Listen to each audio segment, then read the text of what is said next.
বিসমিল্লাহির রহমানির রহিম। আসসালামু আলাইকুম। আমরা এখন সমাধান করব নবম দশম শ্রেণীর গণিতের 9.1-এর 29 নাম্বার অঙ্কটা আজকে আমরা সমাধান করব। গণিতের 9.1-এর 29 নাম্বার অঙ্কটা আজকে আমরা সমাধান করব। তাহলে আমরা এখন শুরু করে দেই।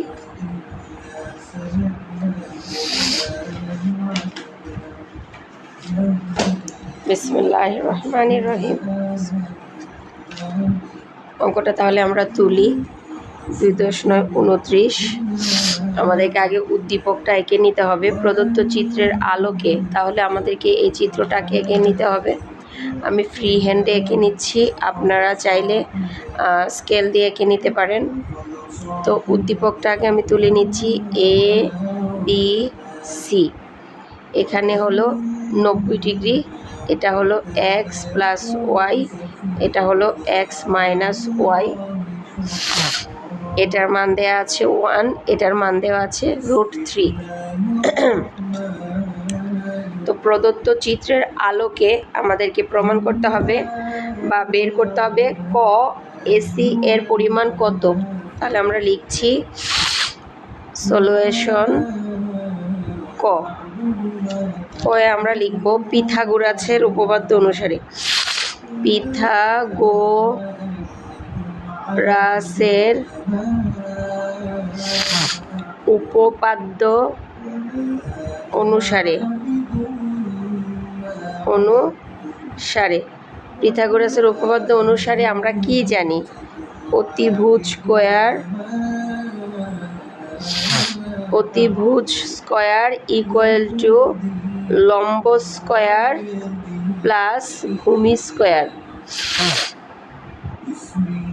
এখন আমাদের অতিভুজ হচ্ছে এসি, আমাদের অতিভুজ হলো এসি স্কয়ার ইকুয়াল টু লম্ব হলো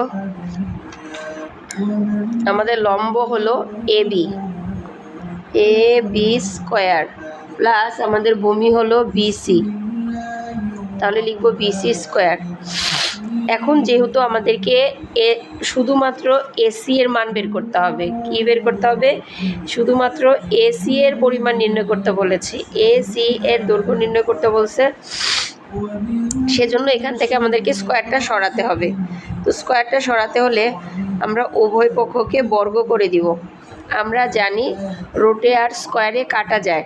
কেন কাটা যায়? রুটের মান হচ্ছে হাফ, আর এই যে এখানে এসি এর উপরে আছে স্কয়ার ইন্টু রুটের মান দেখলাম হাফ, তাহলে নিচের টু উপরের টু কাটা যায়। হ্যাঁ, এই জন্য এখানে হলো এসি ইকুয়াল টু, এই তো মানে রুট স্কয়ারে কাটা গেলে এসি এর মান থাকে 1, আর কোনো কিছুর উপরে 1 পাওয়ার 1 থাকলে সেটাই হয়। তো আমরা এই জন্য রুট স্কয়ার করে দিলাম। কেন? রুটে আর স্কয়ারে কাটা যাবে, কাটা গিয়ে শুধুমাত্র এসি বের হয়ে যাবে। আমাদেরকে এসি এর মান বের করতে বলেছে, এসি স্কয়ার আমাদেরকে এসি এর মান বের করতে বলেছে, এসি স্কয়ারের মান বের করতে বলেনি। আচ্ছা, তো এখন আমরা উভয় পক্ষকে রুট করে দিলাম। এখন এই পাশে রুট স্কয়ারে কাটা গিয়ে থাকে এসি, আর এখানে দুইটা, তাহলে এটার কাটা যায় না, যেহেতু দুইটা প্লাস হয়ে A B square plus BC square, দুইটা মাঝখানে প্লাস চিহ্ন আছে, তো এটা যেভাবে আছে সেভাবেই থাকবে, A B square plus BC square. এখন আমাদের মান বসানোর পালা। আমাদের এসি এর মান তো আমাদের বের করতে হবে।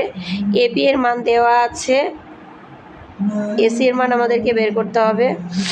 এবি এর মান দেওয়া আছে আমাদের 1, এবি এর মান দেওয়া আছে আমাদের 1, লিখবো 1 স্কয়ার প্লাস বিসি এর মান দেওয়া আছে √3, লিখবো √3 স্কয়ার।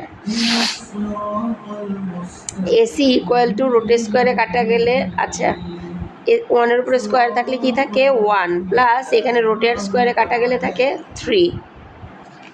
তাহলে এখানে এ সি ইকুয়াল টু √1 আর 3 4, বা A C equal to root উঠিয়ে দিলে +-2, সুতরাং A C equal to +-2 answer.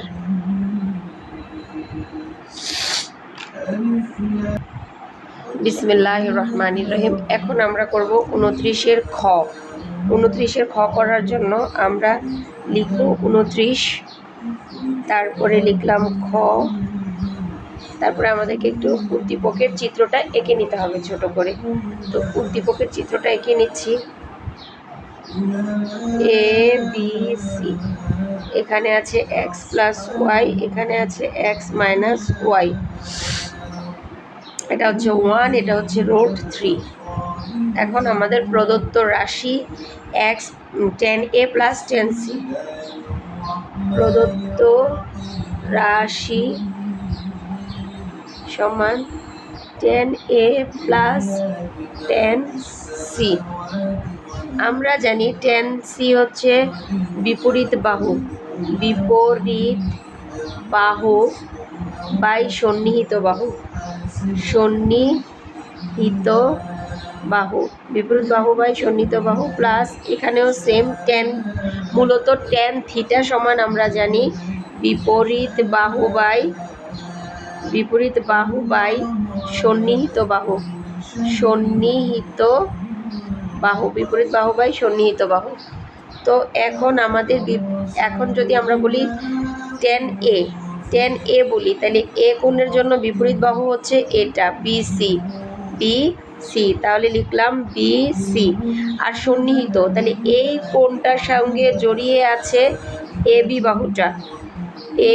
বাহুটা, অতিভুজ সবার জন্য সমান, তাহলে অতিভুজ আসবে না। তাহলে এই এ কোণের বিপরীত বাহু যদি হয় BC, আর এই যে এ কোণটার সঙ্গে জড়িয়ে আছে AB, যেহেতু অতিভুজটা সবার জন্য সমান, অতিভুজ আসবে না, তাহলে এ কোণের বিপরীত বাহু হলো, অতিভুজ সবার জন্য সমান, অতিভুজটা আসবে না, তাহলে অতিভুজ বাদ দিয়ে দিলে এ কোণের বিপরীত বাহু হলো BC, আর এ কোণের সঙ্গে জড়িয়ে আছে AB, তাহলে লিখলাম এটা, প্লাস এখানেও সেম যদি বলি tan C, তাহলে C কোণের বিপরীত বাহু হলো AB, C কোণের, এই যে এভাবে যদি করি, এই C কোণের বিপরীত বাহু হলো AB, C কোণের বিপরীত বাহু কোনটা?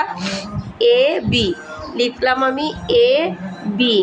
এখন এটা যদি বিপরীত বাহু হয়, C কোণের সঙ্গে এটা হলো বিপরীত বাহু, অতিভুজ AC সবার জন্য সমান, tan A কোণের জন্য যা, tan C কোণের জন্য তা, তাহলে অতিভুজটা বাদ দিয়ে দিলাম। অতিভুজ বাদ দিয়ে দিলে এখন কি থাকে, এই C কোণের বিপরীত বাহু হলো এটা, আর এই C কোণের সঙ্গে অতিভুজের এই বাহুটা বাদ দিয়ে দিলেও এটার সঙ্গে জড়িয়ে আছে কে? BC, তাহলে লিখলাম BC। এখন আমাদের BC এর মান দেওয়া আছে √3, আর AB এর মান দেওয়া আছে 1, প্লাস AB এর মান দেওয়া আছে 1, BC এর মান দেওয়া আছে √3, 1 থাকলেও যা, না থাকলেও তা, প্লাস 1/√3। এখন আমরা দুইটা থেকে লসাগু নিব, √3, তাহলে এটার নিচে মনে মনে 1 আছে, তাহলে 1 আর √3 এর লসাগু হচ্ছে √3, 1 দিয়ে যদি √3-কে ভাগ করি, √3 আমরা জানি যে নিচেরটাকে দিয়ে নিচেরটাকে ভাগ করতে হয়, যেই ভাগফলটা পাবো এটা উপরটা দিয়ে গুণ করতে হয়, তাহলে নিচে আছে 1, এই 1 দিয়ে যদি √3-কে ভাগ করি, √3, উপরে আছে √3, এটার সঙ্গে গুণ করতে হবে, তাহলে √3 × √3, প্লাস √3 দিয়ে √3-কে ভাগ করব, যেহেতু নিচেরটা দিয়ে নিচেরটাকে ভাগ করতে হয়, তাহলে √3 দিয়ে √3-কে ভাগ করলে থাকে 1, উপরটার সঙ্গে গুণ করব, তাহলে 1, তাহলে এখানে √3 × √3 গুণ করলে হয় √3², রুটের স্কোয়ারে কাটা যায় +1, রুটের স্কোয়ারে কাটা গেলে 3 + 1, নিচে থাকে √3, তাহলে 3 আর 1-এ যোগ করলে হয় 4, নিচে রইল √3। সুতরাং tan A + tan C = আমরা পেলাম 4/√3। তাহলে আমাদের খ শেষ, এখন আমাদেরকে করতে হবে গ।